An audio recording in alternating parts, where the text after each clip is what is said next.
back to the channel. So today I'm going to be telling you all about the tools and equipment that I've bought to start off my carpentry channel. So hopefully this gives you some sort of idea of what tools and equipment that you need to start off your own tool collection.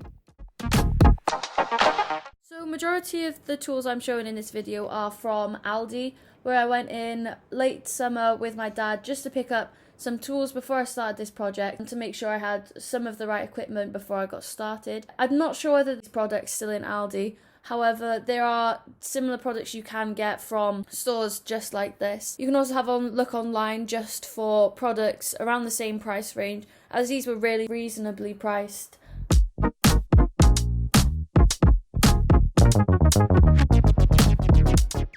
This is my favourite tool that I have, which is my Cordless MultiTool.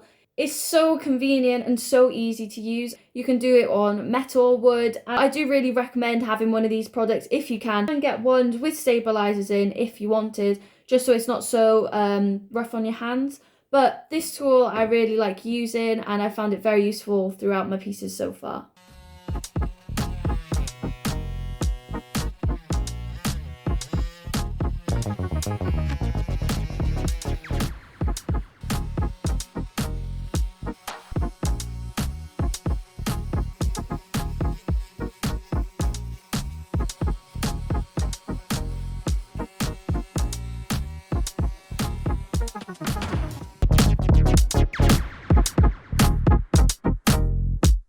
This is one of my favourite pieces, which is my jigsaw, and I am grateful to have this just because it is much easier and much faster than using a saw, and I am more used to using this than I am using a saw, so when I'm cutting wood it's just so much quicker to get the jigsaw and just quickly cut your pieces of wood.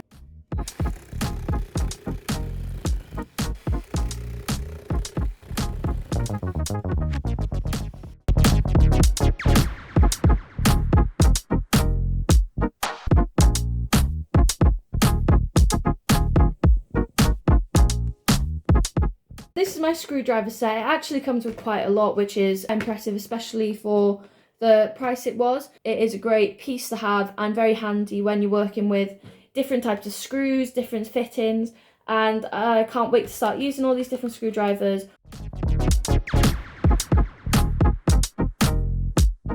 So I luckily was gifted this drill from my dad, which was one of his old drills that he rarely used. Which is quite lucky for me because it is basically a brand new drill. Obviously this is a very essential piece to have within your tool collection, and it's always nice to have your own drill whilst working in this area.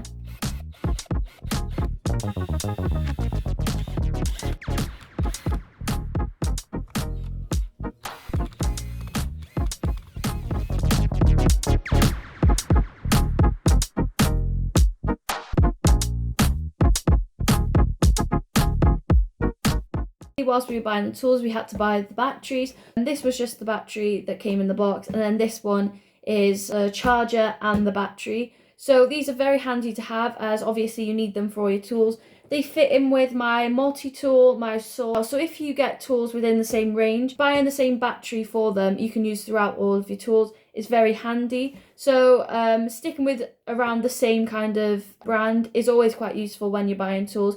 So luckily I've got them from Aldi, so they have the same batteries. I have used these batteries, they last quite a while actually. I've charged them once and I've been using them throughout the videos and I haven't had to charge them since, so they are good batteries for what they are.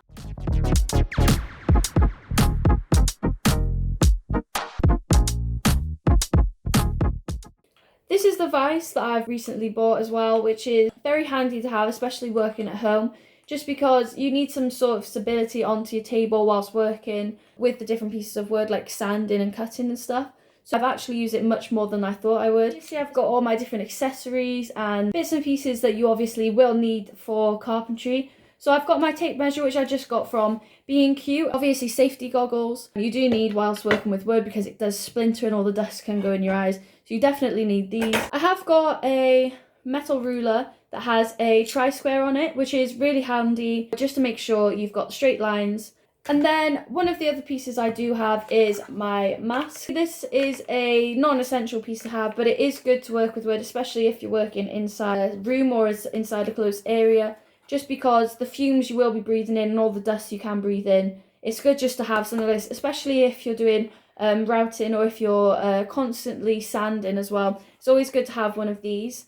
So another thing of my bits and pieces things that I do have is just a small toolkit that I brought from IKEA when I moved into uni, that my dad made sure I had when I moved in, just in case anything happened. To be fair, I have used this quite a bit whilst at uni. Quite useful to have, especially if you are living on your own. It's always nice to have just a small toolkit. So the main thing I do use from this is just the hammer, as this is the main hammer that I have and I use, apart from the ones in the workshop, which I'm lucky to use whilst I'm in the uni facilities.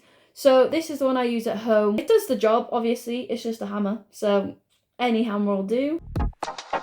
So thank you so much for watching this video. This video was just a recap and overall of all the tools that I'll be using, and just to give you some insight as to what tools that you could buy for yourself or invest in as you go along this journey. I hope you enjoyed the video. If you did, please like and subscribe and let me know what projects you want to see me use with all these different tools. These are just the ones I use, so there's no need for you to go out of your way and buy these different tools to do these projects. But if you want to start investing in some tools, then go ahead and look at different ranges and different brands and see which tools best suit you and which tools that you would like to use in the future. So if you can think of any projects or any tools that you want to see me use more often, please let me know down in the comments and suggest some different projects that we can do using all the different tools.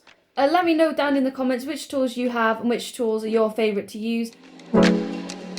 Keep an eye out because I am posting another video hopefully this week which is Halloween themed, and I will be linking all of the measurements and details below so that you can have a head start before the video and get your equipment. So I'll see you then. Bye.